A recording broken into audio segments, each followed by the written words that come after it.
Hey guys, kinggath here with another patch for Sim Settlements 2.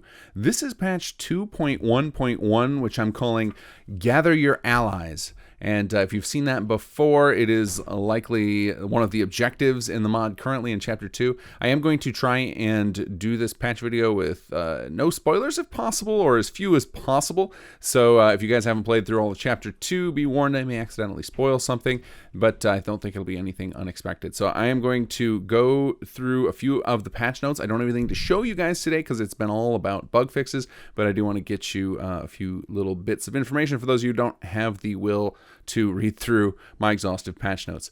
But before we do that, we got to thank some patrons. So let's give a shout out to a few people who joined up recently to help out the cause and make sure that developers on the team don't have to pay for the development costs. So huge shout out and thanks to Trashman, Peter Hayward, Draconian Knight, Alex Ashfold, David S., and Doomchild. And if I haven't called out your name this week, I will get to you in a future video. And I think that was the first time I didn't just struggle with somebody's name. Wow, it's a miracle. Thank you, everybody else who's been contributing as well. If you guys have been donating through Patreon or sending me Steam cards or whatever, all of that is very much appreciated. And it keeps us fueled. So thank you very much. All right, let's get into some of the patch notes. So I mentioned the patch name is Gather Your Allies, and that has to do with the quest, War is Good for Business. Any of you guys who have been following any of my Let's Play series at all, you've probably heard me talk about it multiple times, is that I've wanted to change the way we did the objectives in that particular quest in a way that made it clearer to players who their potential allies could be. And so I finally done that. The quest plays out roughly the same. There's one little bit at the end of that quest that is changed just so that you have a final confirmation moment before the quest proceeds. So now you should get clear information on your objectives about what you can do. I will say there's one type of objective that might be a little unclear. If you get an objective about getting someone to trust you, basically just means go do more of their quest line. So if you ever get that objective, that's all it's saying. And those are optional objectives anyway. And again, I'm speaking vague terms because I don't want to spoil that. But if any of you guys who are on your second playthrough or third playthrough, etc. of Chapter 2, you know what I'm talking about. There's a particular quest where you're going to be gathering some allies, and that is what this is referring to. All right, some other patch notes of worth noting. Sneak has been fixed. So there's a recruitable settler named Sneak who had a little bug that would make his quest really easy, and that has been resolved.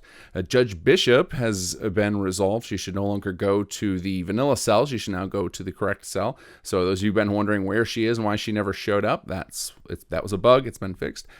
There's now a city plan lock system in place, and this was available in Sim Settlements 1, basically ported it forward to SS2. And what this does is it takes some of the settlements that are known to have quests involved with them, that if you start building a city plan in those settlements before finishing those quests, you might bug those quests out. Some of them are simple. For example, the getting Codsworth and getting dog meat can be problematic if you build a city plan in Red Rocket or Sanctuary before you get them. So it kind of just waits until you have them before it'll unlock those.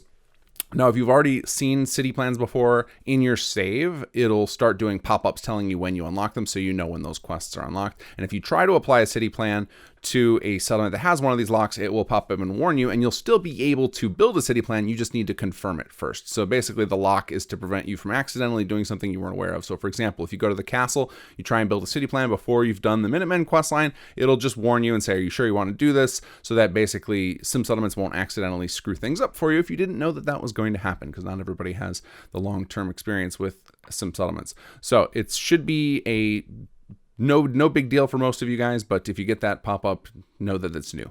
All right, then next we've got municipal power changes. So the municipal power system, which are the power plots you can build on municipal, has always been a thing people get confused by. I watch a lot of people get stuck on this in Let's Plays and whatnot. And the way municipal power works, and this is a technical limitation, we were forced to do this. This is not my ideal situation, but in order to get the power from those plots, you have to build a municipal power pole or municipal power switch box. Both of those are available in the Sim Settlements 2 build menu.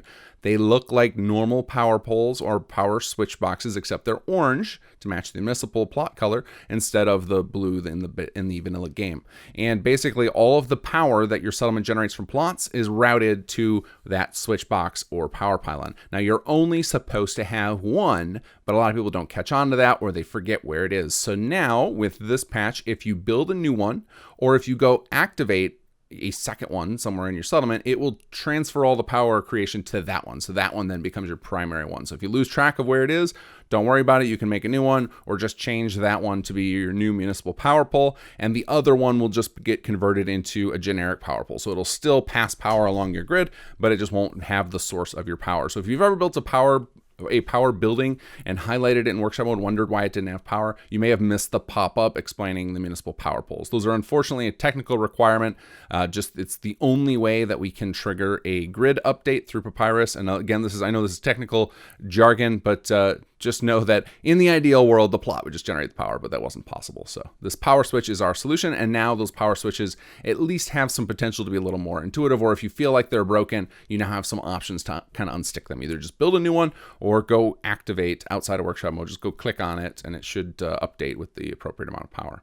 And the last thing to mention is there is workshop framework updates. Make sure you grab that as well. But otherwise, this is it. That's all I got to talk about. You can go check out the full patch notes. There are a lot of little tiny things that I tweaked with. Maybe I fixed a bug you've been waiting on. And I can't guarantee every patch will have new exciting content, but I'm definitely going to be tackling a lot of bugs every round because those are, I want that gigantic list to go down. I would like it to be in sub 100 level. That would make me happy when we're slowly grinding that way.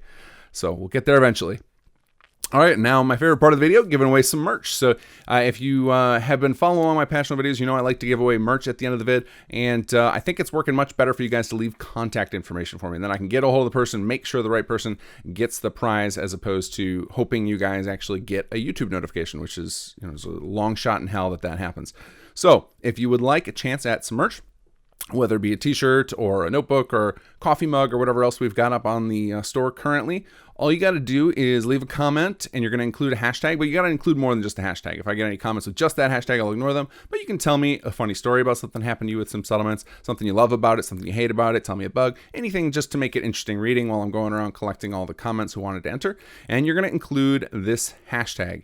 Hashtag is clobberin time.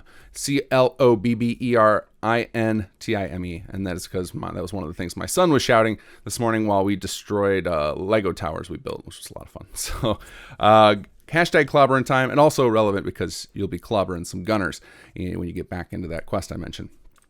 All right, guys, so leave your comments below with the clobberin time if you want to get access to merch, but otherwise, take care and enjoy the mods.